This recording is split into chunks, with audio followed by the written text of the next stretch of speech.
things first. I'm Jenna Wolf. That's the Hall of Famer Chris Carter. That is Nick Wright. It's not Monday. No, of course it's Monday. That's how I'm laughing. Good morning, Jenna. What happened? Welcome back to town, Chris Carter. See, you're leaving me here. You're leaving me here. Good to see you, brother. What happened? Jenna Wolf, nothing. There was a tissue on the desk. It looked used. It looked maybe like Jenna. Chris scooted it away with a highlighter. When I look this way, I wonder how much goes on behind me when I look that way. Magic Clearly. Johnson, little Magic Johnson, little no look pass. Good morning, FYI, everybody. those were holding a couple almonds. There's no one's going to get a cold from me. Are you feeling better, most importantly? I'm there. I'm getting there. Good. Yeah. Good weekend? Great weekend. Good? Absolutely. A lot of fun. Playoff basketball. Chris went on a little trip. A good weekend. He got a chance to go outside. I doubt with like 9.5 hours of basketball you got a chance to see Not the a lot light of time very much. outside. That is correct. All right, well, I got that right. Sports bars were abuzz yesterday as the NBA playoffs were basically on for 9.5 straight hours. Two things I learned. Did you One, visit a sports bar yesterday? I did. That's why. Okay. Yeah. I sit here and tell the truth. Here's what I learned about being in a sports bar, CC. Number one, they will, in fact, make nachos for you without using chips. And number two, if you're going low carb, when LeBron James says he's in playoff mode, he ain't lying. 32 points, 13 boards, 7 assists in a Game 4 win over Indiana. But last night, just a little more help from his friends. Not a ton, as the role players, a couple of them, in fact, finally stepped up. The series is now tied 2-2. Let's kick off this conversation with you, Chris Carter. How do you think the Cavs should feel after evening up this series last night? They did get a win. It probably wasn't the most convincing of wins. There's probably a number of emotions they're going through. One, relieved. It's a shorter series now. Fortunate. They're probably exasperated with all the injuries, all the different lineups. So those are three just to start. They got to be feeling a little bit lucky. Oh, okay, lucky. I mean, if you look at last night's game, the potential of what can happen in the first round, there's no one think, okay, the Cavs versus the Pacers, they could be down 3-1. Like, no, that's not going to happen. So the inconsistency in the lineup, who's going to be hot, who's not going to be hot. At this point in the season, I can't remember in my recent history having so many question marks about a team that has championship aspirations, but don't know who's going to be in the lineup. We can't name really what their rotation is going to be. And if we say, we know what LeBron's going to do, who's going to be the number 2 and number 3 scorer for the Cavs? It'd be like, it's like picking straws. Like, you don't know. So the inconsistency and the lack of support from LeBron, like, that's what I've seen in this 4-game series. So I believe the Cavs feel somewhat fortunate that it's 2-2. You use one of the two words I had written down right when I saw this question. I wrote relieved but concerned. So I want to start with the concern. What are they concerned about? Well, I mean, Kevin Love's been awful this series. He's supposed to be the question is supposed to be who's going to be their third star. Yeah, not second. Not who's going to be their second star. Yeah. Kevin Love's supposed to have that box checked. Right. He's been terrible. That they don't have a rotation. Tristan Thompson, after being a DNP coach's decision essentially for the first 3 games, he all of a sudden is the first guy off the bench early in the first quarter in Game 2. And gave him some good minutes. Gave him some good minutes, but then never saw the court again. Yeah. Like, so they don't know what they're doing with the rotation. They have been awful in third quarters in this series. Flat out awful. And on top of all that, we don't know when we say we're in a bad spot when the general consensus out of the locker room, at the podium, in the media this morning is, oh, the role players, as you put it, finally did something. And what that really means is Kyle Korver hit a few threes and J.R. Smith hit a 70-footer. Like, aside, and Jordan Clarkson had a good 8-minute stretch in the second quarter. Yes. Like, that's what we're talking about. So that's why they're concerned. Why are they relieved? Well, because now they're going to win the series. And at down 3-1, even if they came back from that, the amount of energy it was going to make LeBron expend, who, by the way, once again played the entire second half yesterday, was not going to bode well for them going down the line.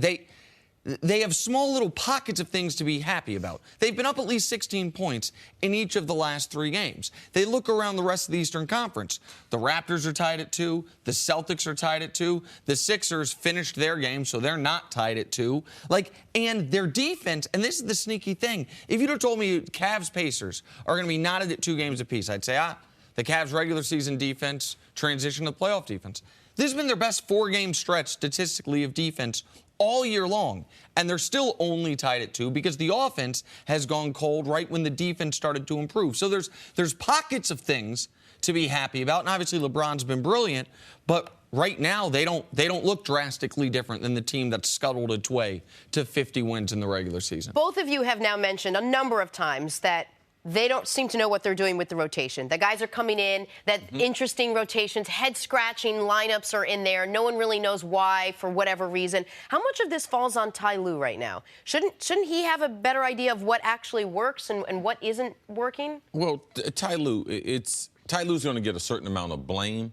Never gets any credit for what's going on, but the players are playing bad. That's why you can't set a rotation, and because of the injuries. Those two combinations, Ty Lue, you can't blame him for that. If George Hill can't play, he's got to start someone else at the point. If the players are inconsistent, now the one thing that I did like late in the game, Ty Lue called a couple plays. One time, even when they didn't have a timeout, LeBron talked about it. They went to a quick pin down with Kevin Love and freed up Kyle Korver for a 3. And then after a timeout, they called a play and got him a good look that they were able to get another 3. But anytime you're coaching LeBron James, you're going to get blamed. But there's no way you can create consistency when the players don't respond to what you're doing and you've had the number of injuries creep up the way that they have. Yeah, listen, I don't think Ty Lue's one of the 5 best coaches in the league, but I certainly don't think he's one of the 5 worst. The way he, I think, is portrayed by a lot of folks as if he's clueless.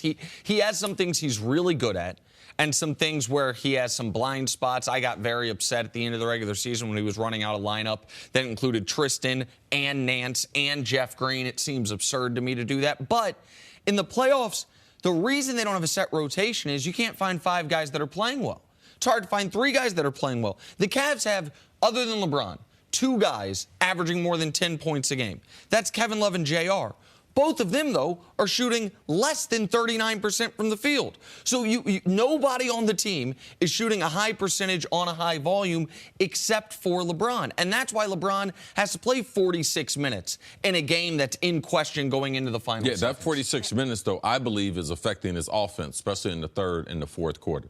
He doesn't have the energy that you would want your superstar to have coming down the stretch. And yet they still find themselves up 16 points a game a couple different times. So tell me what's happening in the third quarter. Is it fatigue? Is it that LeBron is just burnt out? I think that is the quarter LeBron is exactly what Cece's saying. He's trying to save something so he has a burst left for the fourth, and he's been incredibly passive in the third quarters. It cost them in Game 3 Friday night, when they had the big halftime lead. LeBron was wildly passive in the third quarter. He then was able to step up in the fourth, but the game was they had already let go of the rope, so to speak. Like, I think that is the key of it, is LeBron is being passive in the third, no one else is stepping up. Yeah, because he's trying to gear himself up for the fourth, but this team is not good enough.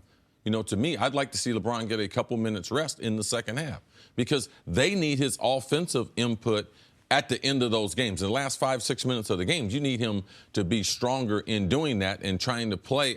I don't see the reason playing the whole first quarter. He came out, I think, the last 28 seconds, and then playing the whole third quarter. Somewhere along the way, he's got to be able to get a couple minutes rest. Because how long can he sustain playing the second half the rest of the way? Well, where they're fortunate is they now have 2 days off until Wednesday's game. Wednesday's game obviously becomes the new most important game of their season. I'd set the over-under on minutes played, assuming it's a close game for LeBron, at 45 minutes. In this next game, it would then be Game 6, where they travel and they only have a day off, or it'd be a problem. Yeah, I think also that you very cavalier said it. Oh, the Cavs will win this series. I'm not convinced of that. I'm not convinced they'll win Game 5 in Cleveland because the games have all been so close. Even when the Cavs have played spectacularly, been like, wow, that's a positive. No, it's not. That's a negative because they had a 17-point lead on Friday, 16-point lead yesterday, and lost those leads. So, man, I'm still very, very concerned and wouldn't be shocked if the Cavs lost round number 1 to the Pacers. Yeah, I would. Had they lost last night, I would be singing a very different tune this morning. That win last night, to me, is such a stomach punch for Indiana because now they are going back to Cleveland. They know that Kevin Love's not going to shoot 36% for the series. They know that, particularly at home, the Cavs role players should theoretically be better. And they know that in the first half of these games, aside from game one, Cleveland's dominated them. I think last night's game was, to me, the golden opportunity for Indiana. They had a chance. They had a lead late in the I think fourth Indiana quarter. has a lot of confidence against Cleveland. Oh, I think they definitely have a lot of confidence against Cleveland. All you got to do is win one game. Yeah. Win one game in Cleveland, then you come back home, you can put them out. All right, we're going to take a break. Coming up on the other side, how big of a deal is it that the Warriors lost yesterday? That's next on First Things First. Let's move on to the Warriors. Some thought the Spurs were dead. Warriors were supposed to finish the clean sweep over the Spurs last night. Plans changed when Manu Ginobili came off the bench for San Antonio. The 40-year-old wingman scored 10 of his 16 points in the fourth quarter.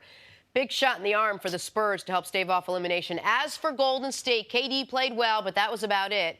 Oh, and this little nugget. Before the game, Steve Kerr said, quote, Steph Curry is not going to play anytime soon as he continues to rehab his sprained MCL. Nick Wright, how much does yesterday's loss matter for Golden State? Well, it matters in this regard. It's 2 less days to start the prep for the Pelicans, the full-on prep. It's one more game they have to play where there's 48 more minutes where someone can get hurt, 48 more minutes for something to go wrong, 48 more minutes for Draymond to accumulate a flagrant foul or a technical foul point. None of those things are good. And it does not delay the start of round 2. There was some people speculating going into the game, would the Warriors even try to win the game? Because they want round 2 to start as late as possible to give Steph because some of time Steph's to get, injury. yeah. But whether they won yesterday or whether they win in 4 or 5, that next round will still start Saturday. The only way it would be delayed is if the Spurs end up taking this 6 or 7. Not a lot of good came out of this game for Golden State, except for Kevin Durant was good once again. But he's been good the entire series. To only be able to score 90 points, I know the Spurs have a good defense, but to only be able to score 90 points in what could have been a closeout game and give you a week off, I mean, there's no silver linings to pull from that basketball game for Golden State. A silver lining, you got to talk about Klay Thompson. He's been amazing, too, in this stretch so far. So him and Durant, they're really only 2 shooters they have on the court. So what does it matter to Golden State? Well, Draymond, he don't have any confidence offensively. Iguodala doesn't have any confidence offensively. Draymond's shooting 33%, barely averaging 10 points. Iggy, he's played a number of minutes. I think he's averaging 26 minutes. He's shooting 43%. So for me, they've lost their confidence. You could see at the end of the game, they were passing up wide open shots. Yeah. So for me, the effect long term on them, when they play the Pelicans, if they get through the Pelicans and happen to play in the conference championship, the effect, what it's had on these 2 players. Forget everything else. All those other things are real. Every time you go out there, there's a chance for another injury. Every time Draymond goes out there, the flagrant fouls and everything. But the longer they stay out there with San Antonio, I believe that the Pelicans, they're able to gain more confidence. And I'm sure that Drew Holiday and Rondo are looking forward to playing the current backcourt that the Warriors have. And you bring up Klay, and that was the problem yesterday, is with Steph out, when Draymond can't shoot, and Iggy, aside from the 3 threes he made in Game 3, he hasn't been able to shoot all year. When Klay goes cold like he did yesterday, 4 for 16, you have no offense. All of a sudden, the Warriors, it's an odd situation. But when they are playing a center, which, by the way, against New Orleans, they will have to do. So your center's not an offensive threat. Draymond and Iggy are not even being guarded on the 3-point line. Now, all of a sudden, you're down to 2 offensive threats. And one of them, in Klay Thompson, is not comfortable doing anything off the bounce except for going to the rim. He's a catch-and-shoot guy. It becomes a lot of iso ball. It becomes a lot of things we're not accustomed to seeing the Warriors do, which is, KD, go figure it out. Right. And it just, when Manu had a special fourth quarter, LaMarcus Aldridge played a solid game. The Spurs got a bunch of contributions from all their starters. And all of a sudden, you lose a game that you have no business losing. Did you guys get a sense that this team was playing without a sense of urgency? It felt to me the whole game like they weren't crushing it. They didn't need the win. They were just going to play, and if they lost, it was just a loss. I mean, there's a team that lost 1 playoff game all last year, and it didn't seem to me like they wanted to win, but that they weren't craving Well, the win. they're totally different when Steph is not playing. For one, they play at a slower pace, all right? And then also, Iggy and Draymond are a lot better players when Steph's on the court. Yeah. So I wouldn't want to insult a professional athlete and think that it's the playoffs and there's not a sense of urgency. You have to realize the tremendous amount of energy that's in that building. San Antonio is a world-class, not only coach, organization, team, but their fan base is world-class. That was, for them to be able to play as well as they did in these two games, given the death in Pop's family, unfortunately his wife passed away, like, I felt San Antonio played inspired ball because offensively they are challenged. So, no, I wouldn't say that Golden State wasn't focused or had a sense of urgency. It's the NBA. And San Antonio caught fire. They had caught fire in game number 3 the first half. Couldn't sustain that through the finish, but they were able to do that yesterday. Listen, the NBA playoffs are hard. Right? So, like, you look at the East, every series is 2-2 except for the Philly series. You look in the West, there's only one sweep, and there's only going to be one sweep. Everyone has at least one loss, if not two. So I understand that part of it. So losing a game when you have an opportunity to sweep and you don't, all right, go get the gentleman's sweep in 5. I understand that part of it. But to trail the entirety of the game against an undermanned San Antonio team, and Steve Kerr echoed what you were saying, what you were alluding to during the game. We heard him mic'd up, and then after the game, that a lot of their regular season malaise, it seemed to affect them a little bit in this game. Now, I understand the Spurs played well. They were inspired. That might have been Manu Ginobili's final game ever in that building. Like, so he had maybe a little extra emotional push, not to mention the tragedy with Popovich's family. But for the Warriors, they have so much to gain by getting the sweep. The rest, the time, the prep, well, there's no doubt they wanted the sweep. I'm sure. No, but they just didn't. I can't believe, if you'd have told me the Spurs were going to win a game in this series, say, okay, I mean, I think I picked the Warriors in 5. But the fact that the Warriors didn't have a lead the entire basketball game, that's jarring to me. Well, for the most part of the game, Kevin Durant was their only offensive threat. You talked about Clay shooting 4 of 16 this game. That dropped him down to 53%. Yeah, he was remarkable in 3 games. So they have one offensive threat on the court. That's how you get the result that they had yesterday. And your point about Draymond being a different offensive player with Steph out there. Draymond this year with Steph on the court shoots 48%. With Steph off the court, he's less than 42%. And it's just everything is more compacted. And when the Warriors were the 73-win Warriors, that lineup of death, that death lineup, had 5 guys you were worried about shooting threes. They didn't have Kevin Durant at the time, but they still had 5 guys you're worried about shooting threes. Now, all of a sudden, even if you go to that death lineup, you know you're going to be undersized defensively. They're not even guarding Iggy, and he won't even shoot the unguarded threes. And Draymond will shoot them, but just hasn't been able to make them all year long. That's a problem for them until Steph gets back. And then when Steve Kerr says Steph's not going to be back for a while, it could be a major problem for them. So, yeah, then that's what's a little confusing is before the game, I think we heard that Steph would be back in the second round, and then Steve Kerr comes out and says it's going to be a while. I don't think anyone really truly knows what's going to be. So the team you see out there is going to have to take them as far as they can and not I'm going to rely get y'all on to stop Steph listening to all those reports. I know. What do you mean? Because there's just too many reports come out. There's just I just don't believe they're reliable. Would you listen to the head coach? Would that be the only one you would listen to? Yeah, trying to respond to them on a daily basis is not the right way to go. Well, I think whether you listen to the reports or not, I think that it's been pretty consistent, the messaging, which is that Steph's probably going to miss the first 2 games of the next round. Yeah, it wasn't consistent what he said yesterday with him being out a while. I would consider another week a while. I would consider if he's not out back there until game 3, that would be a week from Wednesday. That's 10 days. Like, I mean, I don't think Steve Kerr was alluding that he might miss the second round. It's a choice that we can make. You know, it's information. When do you have any gut? When do you think Steph's going to be back? I mean, I would think game 3 or 4. Yeah, I think that's the timeline that they've been saying. I think Steve Kerr was trying to push back on the idea that he could be back for game 1. That's what I read in his comments from before the game yesterday, for whatever it's worth. Yeah, and look, and if they do get past, we got to talk about the Pelicans and how they're going to start guarding or think about guarding Anthony Davis with the lineup they have right now. Yeah, Drew Holiday, too, going to be a problem. Well, the Drew Holiday is going to, and that's the reason why rushing Steph back wouldn't make sense for them.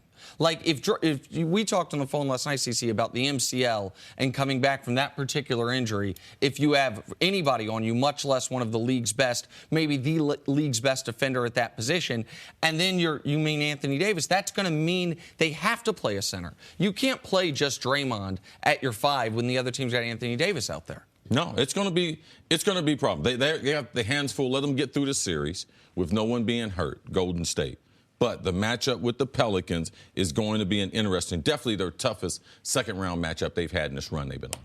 No doubt. And the holiday part of it is, I mean, they're going to get a week to rest. They're Yeah. going to get a week to figure out what every single thing they want to do against Golden State with or without Steph. They're already working on it right now. All right, let's take a break. Coming up, we're 3 days away from the draft. Sam Darnold is here in studio to go long, throw balls. No, I just talked to us. That's next on First Things First. Back here at First Things First. So the NFL draft is Thursday. A lot of pundits, a lot of draft experts, also a lot of just regular human beings have former USC quarterback Sam Darnold as the top overall pick. Darnold threw for over 4,000 yards, 26 touchdowns his junior season at USC. And here's the best part. He's here with us now. Thanks for being with us, Sam. Good to How's it see you, going? man. Thank you so much. Pleasure to meet you. Yeah, good to meet you guys. Sam, I would imagine you have gone through the gamut of emotions over the course of the last couple of weeks, from nerves to maybe a little anxious, maybe to excitement. Where is your head right now with the draft just around the corner? Yeah, I think there's a lot of nerves, a lot of excitement. I think it's more excitement than anything, though. It's really that kind of dream moment, and it's happening before my eyes.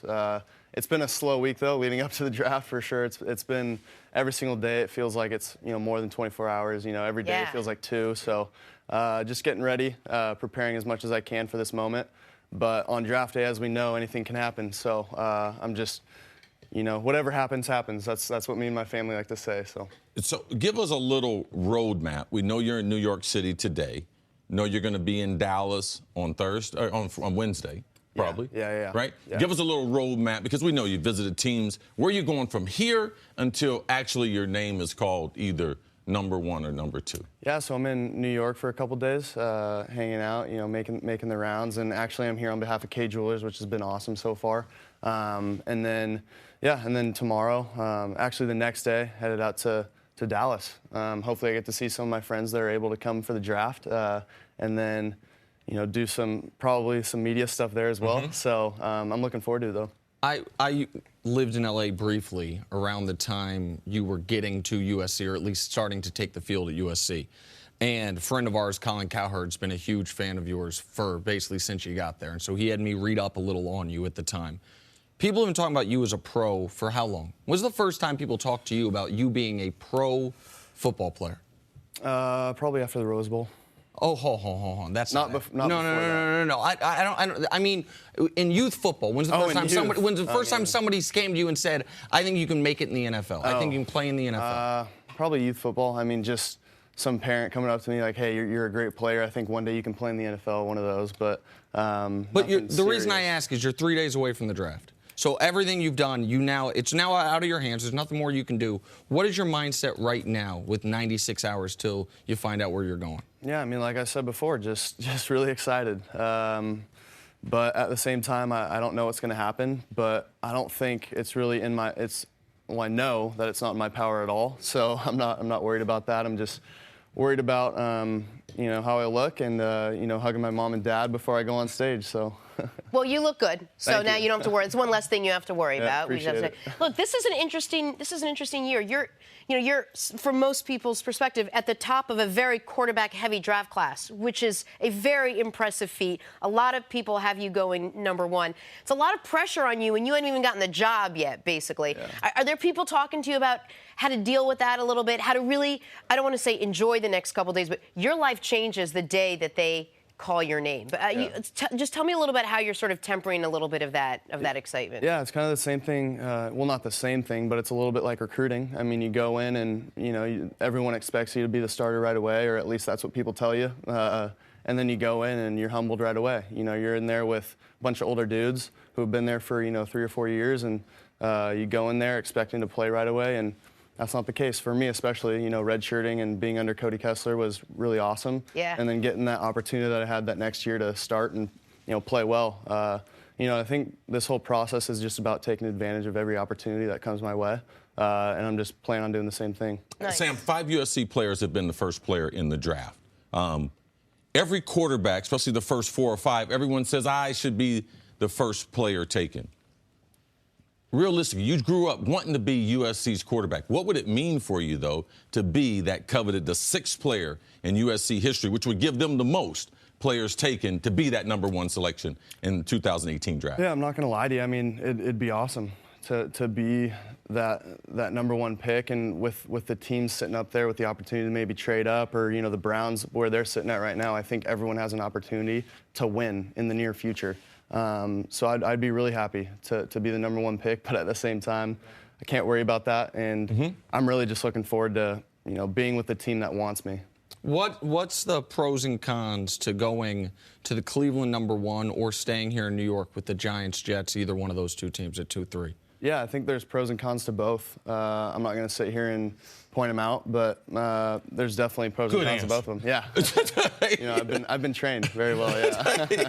How much of since you stopped playing has been training on stuff like that? Like how to not step in it? Because everyone wants to talk to you, and people this time of year are looking for one thing to tear someone down about, one comment or one thing. Yeah. How much of that has actually been time spent on training for things like that? Yeah, I think there's a lot of training that goes into it. I was trained really well at USC, though, with the media team there, being able to understand what goes into it and the answers that reporters are looking for, and they're really just looking for tidbits every now and then. So let's go on the football field.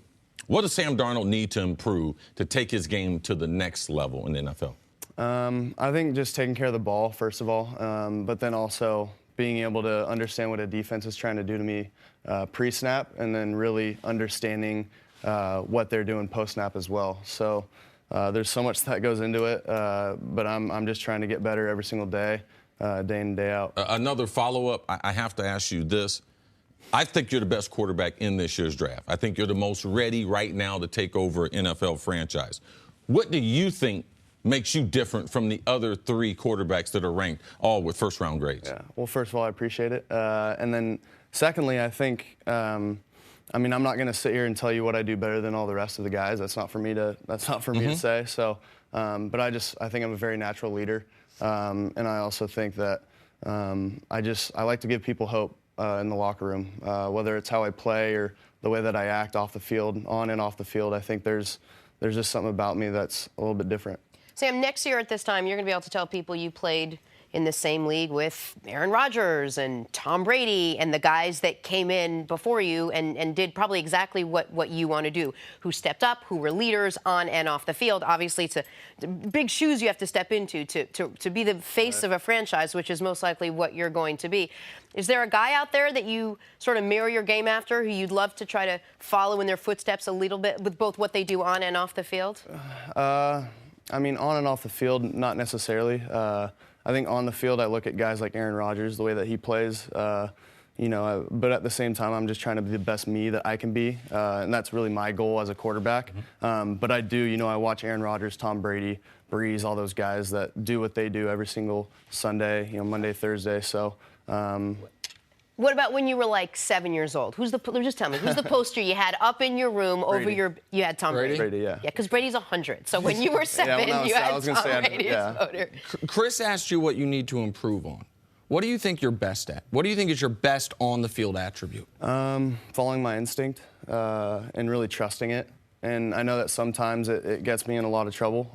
Following that instinct, and sometimes with especially taking taking my left hand off the ball and having bad ball security, and that's something that I've been working on. But there's also a lot of plays where I do take my left hand off the ball and I throw a touchdown, or I make a big first down on, or make it third and manageable. So there's a give and take to everyone's game, and I think that's just kind of mine. What's the best piece of advice you've been given so far from either a former player or a coach or a friend or your mom? The best piece of advice you've given that has really resonated with you? Yeah. My parents just tell me all the time to just continue to be myself. Don't change for anyone. Just be you and be comfortable in your own skin. And that's what I try to do on a daily basis. I'm going to ask you to be GM for a second. Sam Darnold goes #1 overall. You're the GM of the next team. Who's the quarterback after you? You're off the board. Who's your first pick? I can't answer that. I didn't. No, I'm not answering that one. Okay. Sorry. Yeah. Fair. No, I appreciate the honesty. That Yeah. can't. Yeah. Have you developed relationships with any of these guys particularly? Yeah, definitely. I knew Josh through college. Him being at UCLA, we had a great relationship. And then this offseason, I've become really close with Josh Allen. I actually, had lunch with him in in the Newark airport the other day, so it was really fun. And, you know, just hanging out with him and getting to know some of the guys has been awesome. So, can you explain the relationship you have with Kay Jeweler and how your mom has been involved? Yeah, I mean, just Kay Jewelers has been awesome. You know, getting ready for draft. I think day she's and coming Yeah, out. yeah, I don't we want to should interrupt you, but I actually- think we're going to bring her okay. out. Yeah, she's going to join us. There she is. Well, hey. Hi, how are you? Good, Thank you for joining us. Oh, nice to see you. I'm Jenna. You too. How are you, ma'am? I'm just so honored to meet you guys, watch you all the time. Thank First of all, you. how proud are you of this guy right here and the way he's carrying himself? With That's what I'm the most proud of. Tell us. You know, I'll always tell you that he's a better man than he is a football player. You know, he's a better son.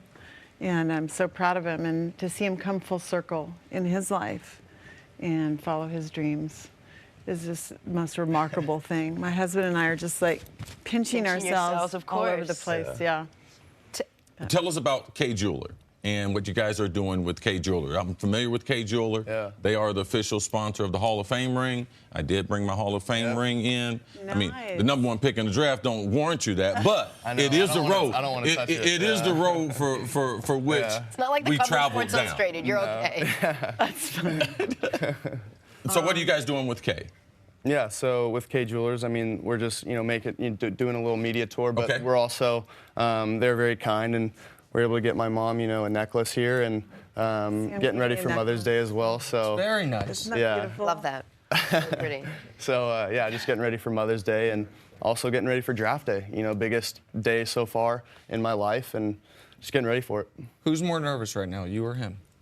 Oh, I can answer that question. I'm going to yeah. say you're more nervous, Yeah. right? As a And mom. I think so, and I think throughout the course of his career, you know, at USC, it's just this feeling is real familiar, you know, because every single game and every single, you know, play, you're just Everything's watching being your kid. watched. And everything's being Yeah. watched, you know, but it's surreal. It's awesome, and he's wanted to do this since he was 6 years old, so. Earlier than that. I Yeah, think. okay. Maybe, yeah. So that story, he was playing soccer and like 6, and we drove by some older kids playing tackle football, you know, Pop Warner, and he made us stop the car. He goes, wait, you know, and it was some of our friends, you know, out there at San Clemente High School, kids, young kids, and he said, pointed at them, and he goes, that's what I want to do.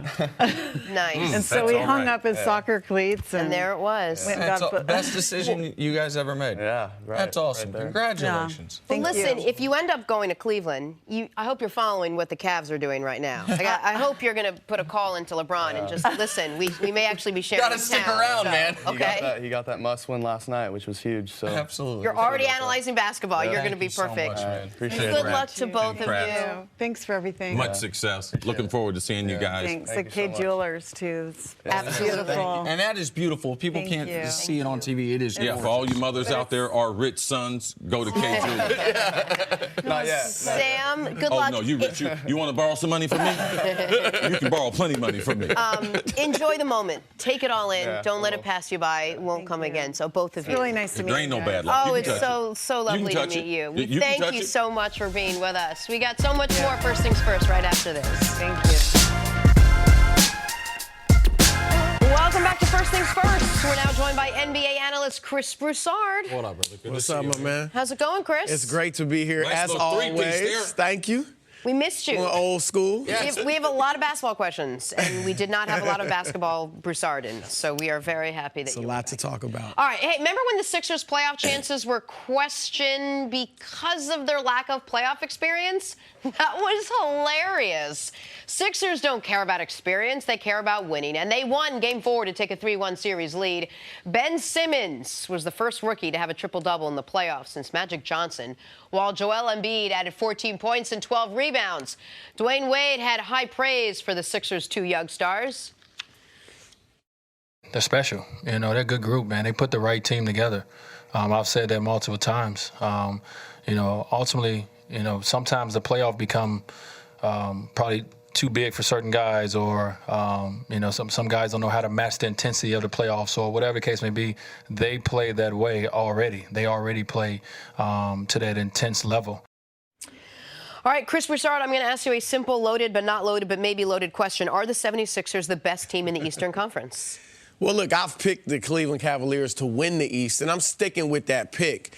But if I was dropped down from Mars right now and I looked at the teams in the East right now, I wouldn't even think twice after watching them and looking at their resume as to who's the best team. I mean, the Sixers have everything. They got the best big man in the conference by far. Yes. Okay? They've got a great point guard. I could argue he's the best point guard in the conference, and that includes Kyrie Irving, who, is more of a scorer.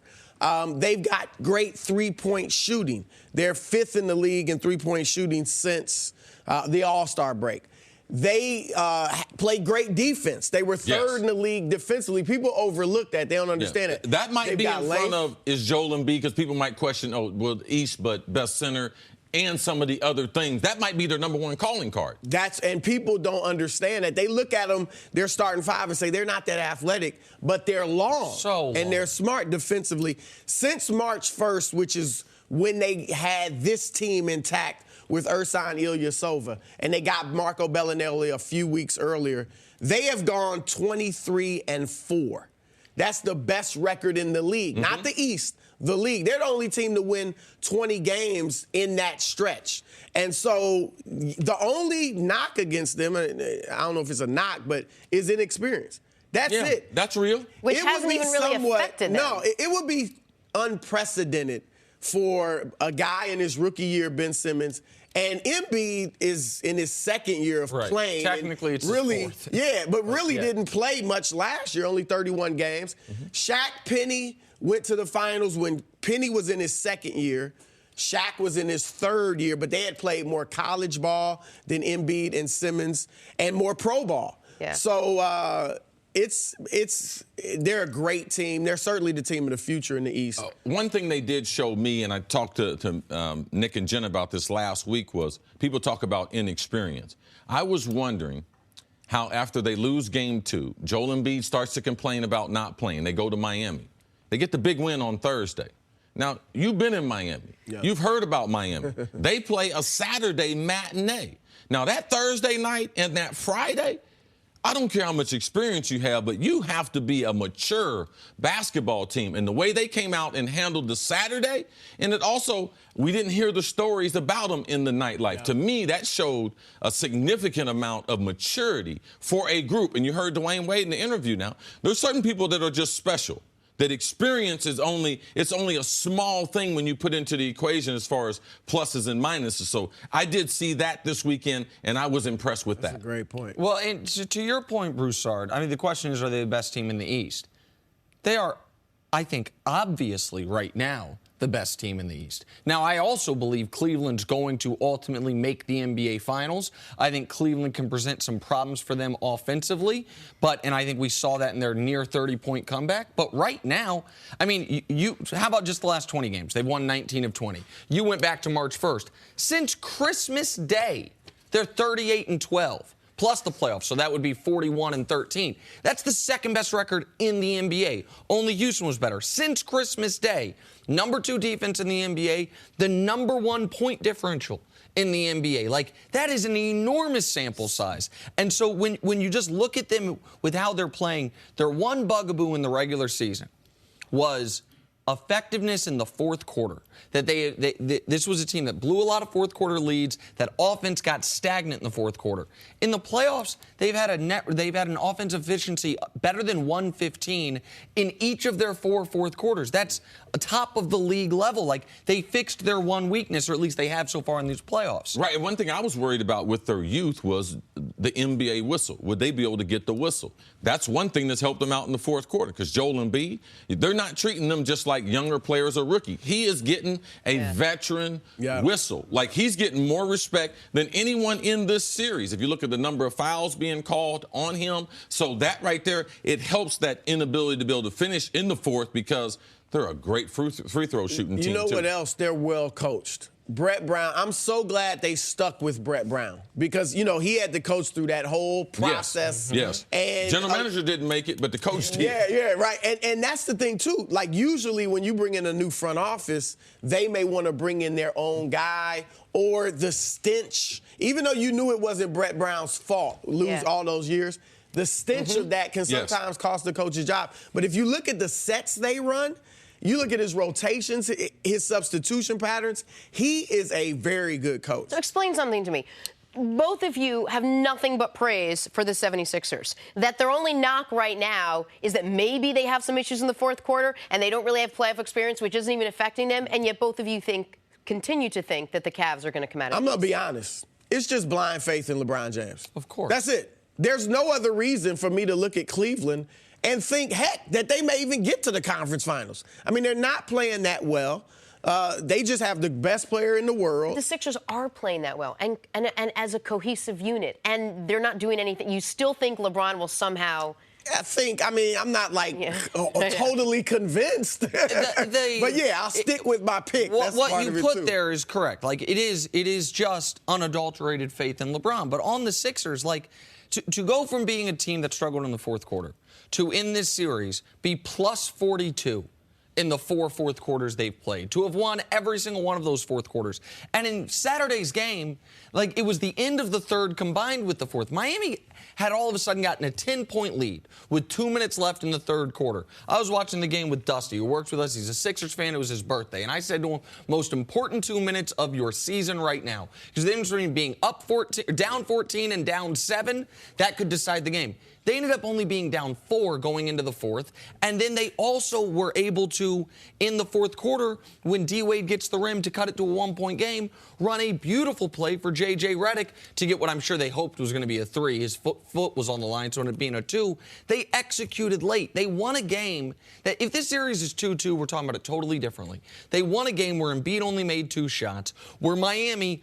where Philadelphia, was 7 of 31 from 3. To win that game, like to be up 3-1, that is one of those turning point games in the series, and we saw it. Yeah, the one loss wouldn't have changed what I'm seeing in Philadelphia. To me, they're the best team in the East.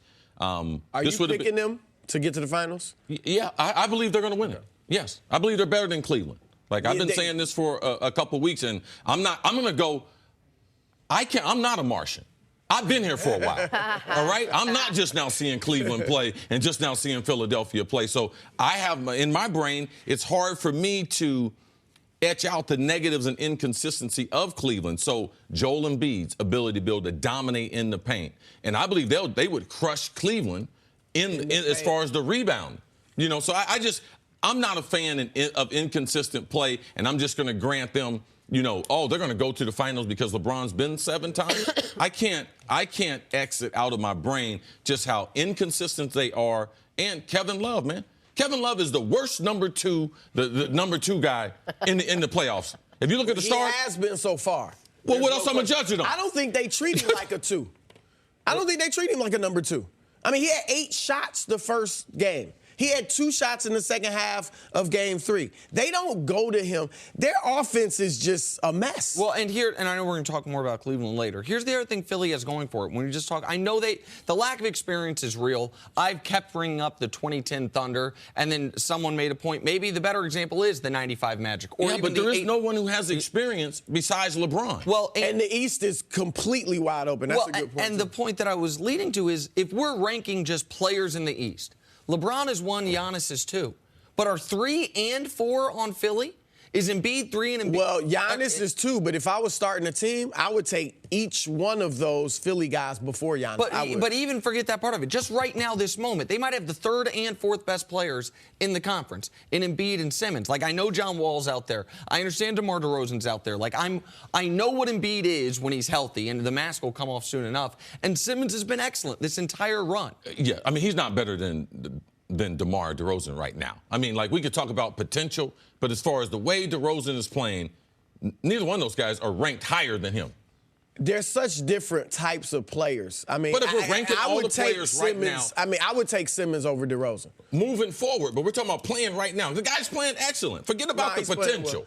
He's playing well. Game 2, he was, or was it 3 that he struggled a little bit, DeRozan? I mean, I think Ben Simmons is playing great as well. And Embiid, forget potential. Embiid's going to either be Defensive Player of the Year or runner-up Defensive Player of the Year this year. But we don't have to parse it. The point is, we would all agree they have 2 of the, 6 best? Easily. 2 of the 7 best players in the conference on one team. And the only team right now, with Kevin Love playing that way, that has 2 of the top 10 in the conference on one team are these 2 young guys. Kevin Love had how many points last night? 5? Hit 5. 5 He made, points he made last 0 shots outside of 1 foot. We'll talk about great. the Cavs. We'll talk about DeMar DeRozan. Chris, stick around. Coming up, can the Timberwolves, though, cause problems for the Houston Rockets? Haven't talked about them yet this morning. Next on First Things First. Back here with Chris Broussard on First Things First. We're going viral. So LeBron dropped 32 last night to join Michael Jordan as the only players with 130-point playoff games. The King making his case for the GOAT over MJ. But if you ask Allen Iverson, there's another name to consider. What bothered me is when they do talk about it, LeBron is great, first of all. When they talk about comparing him to Mike, I don't understand how they don't have the debate when it comes to Kobe. Like I don't get it. I mean, what you forgot or something? What they forgot?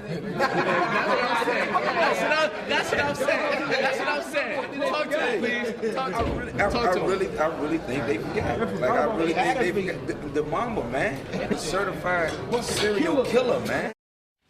That's what Chris Broussard always says, is that if you talk to players hold Kobe in a much higher regard than, not that the media doesn't hold him in a high regard, but players have him on the LeBron Jordan tier more so than folks that do this for a living, right? I've talked to more players who would put Kobe ahead of LeBron than vice versa.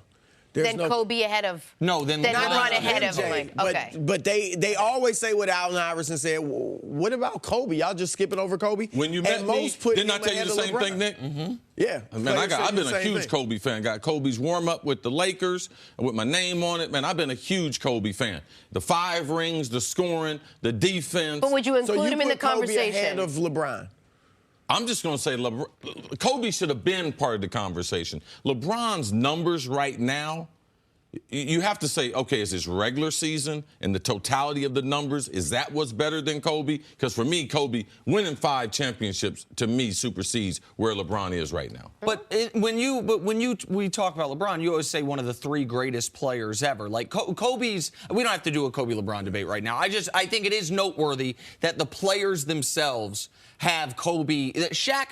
Barkley talks about it all the time. Jimmy Jackson talked about when he sat right here. Right. The players, and I think it's because having to guard Kobe was so, and you knew what he was, that you knew he was going to shoot, you knew what he was going to do, and you couldn't stop it to a degree. Iverson said it. They think Kobe is more of a killer. Yes. That's what it boils down to. Statistically, he can't come close to LeBron, not just because of longevity, because Kobe had longevity, but per game, points, rebounds, assists, efficiency, shooting percentage, all that. Of it. But they think he is more of a dog and a killer.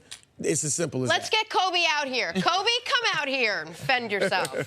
All right, let's move on. A shootout. A shout-out also to our Minneapolis friends watching. Playoff basketball is back in your town for the first time since 2004, and it went according to your plan. The T-Wolves pulled off what most people thought was the improbable, upsetting the Houston Rockets, 121-105. How about Jimmy Butler leading the way with 28 points? Houston Rockets head coach Mike D'Antoni was critical of his team the following day. I'd say a couple months we haven't played real well. And that's what I was worried about the whole time, about resting guys and doing this and getting out of rhythm. And it doesn't really mean a whole lot. Well, yeah, it does, So anyway, we are where we are, and then we'll be fine. We'll be okay. All right, well, Coach isn't that worried. Should the Rockets be concerned after dropping Game 3? I feel like I went by a used car, a salesman right there, and he was trying to sell me something. The car got 100,000 miles on it. Don't need no warranty, but I'm going to be okay. That's what he sounded like. He did sound like that. I mean, the way he came off, no question. But look, I'm with him. I would not be worried. Look, you don't always run through the playoffs. No. People, in 2008, when Boston won its first title, or its only title with the Big Three, they went 7 games in round 1, 7 games in round 2, 6 games in the conference finals, and then, of course, beat the Lakers in the championship. So, you can have these struggles, but they obviously need to come out and win tonight. If you lose this game, then you need to be concerned. Yep, it's a series. If I'm looking at the Rockets, now, they shouldn't feel this way, and they shouldn't necessarily talk about it, but as a fan or as a person on the outside, there were 3 questions I had about the Rockets, and I think most people going into the playoffs. is James Harden going to be clutch and play better in the postseason or as well as he did in the regular season, because he hadn't done that historically? Is Chris Paul going to struggle under the strain of the clutch playoff moments like we've seen him do in the past? And then Mike D'Antoni, who's had great regular season teams most of his career and never been able to get over the hump to the finals. I think we've seen evidence of some of those things. I mean, Chris Paul, game 1, 6 turnovers. The late turnover, he threw it out of bounds, could have cost him the game. James Harden, I believe, in games 2 and 3 is 10 or 11 for 39 from the field. So he has not been the player he was in the regular season.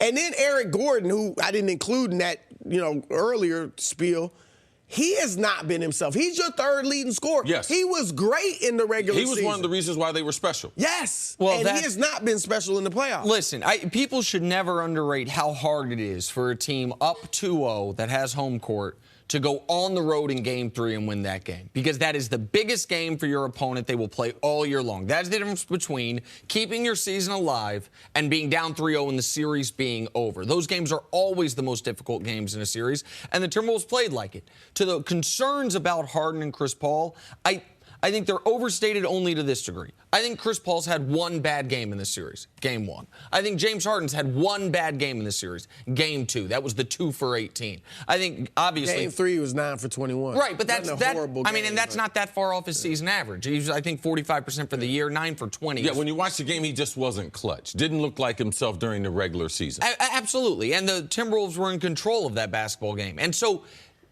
what it comes... Tonight is... the biggest game this unit has ever played together, without any question. Because you go up 3-1, you go back to Houston, complete the gentleman's sweep. There's no problem. You feel great about it with a tough first-round opponent. But you lose tonight. Then all of a sudden you go back to Houston feeling that pressure starting closing in on your neck. And you mentioned Eric Gordon.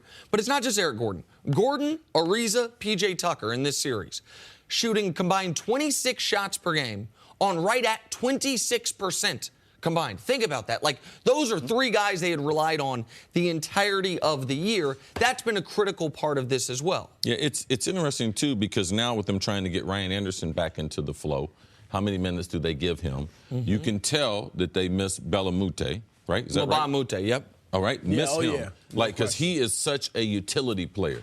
Good offensive player, can guard on the wing, can also switch out on big. So their rotation is a little bit off, but we shouldn't be alarmed. They haven't played a playoff game in Minnesota since 2004. To be able to win the first one with the enthusiasm in that arena, like, we shouldn't just jump into a panic because of that. Like, they could beat any team in the NBA up there. When you don't play that type of playoff game, you have that type of energy. So let's not overreact to game number 3. But this is not the Houston team that we saw win 65 games. Why? They haven't been consistent. They haven't put together 3 or 4 quarters in the game. In the first, they could have lost game number 1. Yep. All right? They really played well in game number 2, and then they lose in game number 3. So we have enough of a sample size to know that Minnesota is a legitimate opponent for them. They do present some problems, and Minnesota hadn't played just stellar basketball to be able to get to 2-1. Right. So they can improve. Well, and you made a great point. This is not a typical 8th seed. No. I mean, they were, when Jimmy Butler was healthy, they were in the 4th spot. They could have got the third spot. And really, from 3 to 8, it was so close in the West anyway that, this is a legitimately good team with some great players. So I think the Rockets are going to be fine. Here is the biggest level of concern that we haven't touched on. Karl-Anthony Towns yet to have a big game. Yep. Like, if Karl-Anthony Towns might have a 35 and 18 game. That's what I was going to say. If he plays well, you should get concerned in a hurry. Right, because that hasn't happened yet, and they're only down 2 games to 1. I'm Jenna Wolfe, and thank you for listening to the First Things First podcast. Make sure to subscribe and tell your friends, family, and coworkers about the podcast, which, by the way, is available on iTunes and all your favorite podcast apps. You can catch a fresh new episode every Monday through Friday on FS1, starting at 6:30 a.m. Eastern, 3:30 a.m. Pacific. So long, everyone.